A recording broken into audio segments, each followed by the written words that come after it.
तो कशिश न्यूज के जरिए लगातार आपको इलेक्शन अपडेट पहुंचाया जा रहा है। मैं राहुल ओझा आपके साथ। यूपी की बात करते हैं। तीनों सीट पर बीजेपी पीछे चल रही है। मैनपुरी लोकसभा सीट पर सपा प्रत्याशी डिंपल यादव आगे चले। डिंपल यादव 76,525 वोटों से फिलहाल आगे चल रही हैं। रामपुर विधानसभा सीट पर सपा प्रत्याशी आसिम राजा आगे चल रहे हैं। 12वें राउंड की गिनती के बाद 4737 वोट से आगे चल रहे हैं। वहीं खतौली विधानसभा सीट की अगर बात की जाए तो आरएलजी यहां से आगे चल रही है। महागठबंधन आगे चल रहा है। आरएलजी प्रत्याशी मदन भैया 8534 वोट से आगे चल रहे हैं। तो बहरहाल रामपुर और मैनपुरी की अगर बात करें तो सपा का गढ़, लेकिन जिस तरीके से खतौली का रिजल्ट सामने आ रहा है उससे निराशा जरूर हाथ लगती हुई नजर बीजेपी की आ रही है, क्योंकि बीजेपी की सिटिंग सीट खतौली की और जो सदस्यता जाने के बाद से जो उनकी पत्नी है वो चुनावी मैदान में है। लेकिन फिलहाल आरएलजी प्रत्याशी मदन भैया 8534 वोट से यहां से आगे चल रहे हैं।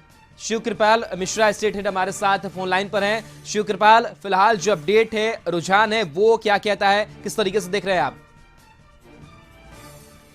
तो हम देखें जो ये उपचुनाव विधानसभा और एक लोकसभा का था, तो जैसा कि ये पहले से तय था कि ये सपा का गढ़ है और एक पारंपरिक सीट रही है समाजवादी पार्टी की, लेकिन जिस तरह से भारतीय जनता पार्टी ने एक प्रयास किया और मजबूत प्रयास किया कि किसी भी तरह इस गढ़ को निषेध लगा दिया जाए और इस गढ़ को तोड़ा जाए जी। लेकिन भारतीय जनता पार्टी और मुझे लगता है कि ना ही योगी का चेहरा और ना ही केंद्र के मोदी का चेहरा इसमें बहुत कोई काम कारगर रहा, क्योंकि जिस तरह से भाजपा को पीछे छोड़ दिया है समाजवादी पार्टी ने, अब वहां से अब ऐसा नहीं लगता है कि भाजपा का कोई भी कैंडिडेट इन तीनों चुनाव में जो खड़े हैं वो जीत पाएंगे।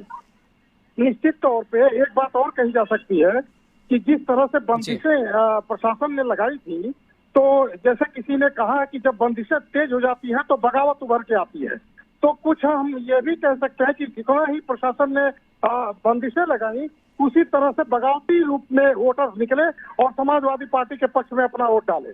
जी जी चलिए, शुक्रिया शिव कृपाल तमाम जानकारी के लिए। तो ये अपडेट हम आपको यूपी से जुड़े हुए दे रहे थे, जहां पर तीनों सीट पर बीजेपी पीछे चल रही है। मैनपुरी लोकसभा सीट पर सपा प्रत्याशी डिंपल यादव लगातार आगे चल रही हैं।